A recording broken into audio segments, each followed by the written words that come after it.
Salut, c'est Liliade et aujourd'hui on va parler de Darwin's Games, un manga style survival qui est plutôt pas mal. C'est parti. La vie de Kaname Sudo, parce que le jour où ces quelques mots a priori inoffensifs s'affichent sur son portable, il a le malheur d'accepter l'invitation. Aussitôt mordu au cou par un serpent virtuel surgi de l'écran, il est désormais l'esclave d'un jeu impitoyable, le Darwin's Games. Véritable arène urbaine dans laquelle des participants interconnectés via un réseau social s'affrontent dans des duels à mort. Pour faire un bon manga de survival, il faut faire un peu du Darwin's Games. Ça ressemble énormément au manga Gantz, mais ils ont réussi à se détacher d'une manière miraculeuse. Ça en devient esquis. Il y a aussi ce système de réseau social qui est plutôt surprenant en fait. Tu peux acheter tout et n'importe quoi. Tu peux acheter des armes, une maison. Avec ce nombre de points, tu peux même le transférer en termes d'argent et tu peux plus ou moins faire ta vie. Mais attention, le jeu, en fait, tu l'as pour le restant de tes jours. Donc du coup, finalement, il y a peut-être quelqu'un qui peut arriver et te tuer et prendre tout ton fric. C'est ballot. Mais pourquoi ce manga marche super bien? C'est peut-être parce que Kaname Kudo, le héros, est plutôt un personnage qui a vraiment de vraies évolutions. C'est pas un personnage qui stagne, c'est pas juste un héros random, c'est un mec qui a vraiment une vraie philosophie, une vraie réflexion. Et à chaque fois que tu le vois interagir avec d'autres personnes ou sinon se battre,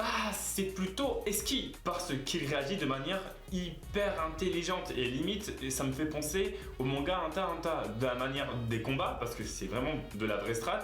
Chaque erreur minime te mène tout droit aux abysses. Et ça c'est triste. Et puis même, il y a aussi ce système d'event. Il y aura toujours un event qui va popper de quelque part et finalement, en fait, l'ordre du jeu va complètement changer. Soit tu vas te faire téléporter dans un endroit ou sinon, finalement, tes ennemis d'aujourd'hui vont peut-être devenir tes alliés de demain. Et ça, c'est quelque chose que j'adore parce que finalement, ça rend une dynamique et tu t'ennuies jamais. Et pour le dessin est assez épuré mais plutôt très efficace parce que le découpage est vraiment beau et je pense que c'est parce qu'ils sont deux, un au dessin et un autre à l'écriture. Donc du coup, finalement, ils prennent beaucoup plus de temps pour mettre une bonne narration et en même temps créer un dessin convenable et surtout qui peut être adapté à toutes différentes situations. Alors, est-ce que je le conseille Darwin's Games? Bien sûr, je le conseille surtout aux vrais fans de survival où ça t'aime bien avoir des gens qui vont mourir de manière random et compagnie. Je le conseille aussi à ceux et celles qui adorent tout ce qui est type combat, stratégie, Alan Wake Center. Vous allez vraiment prendre un plaisir fou. En plus, le manga est disponible chez Kiwan et dans toutes les grandes surfaces. Je l'ai vu à Auchan, à la Fnac, à Album. Moi, je vais toujours à Album pour acheter mes mangas. En plus, il y aura un animé qui va sortir soit en 2019, soit en 2020.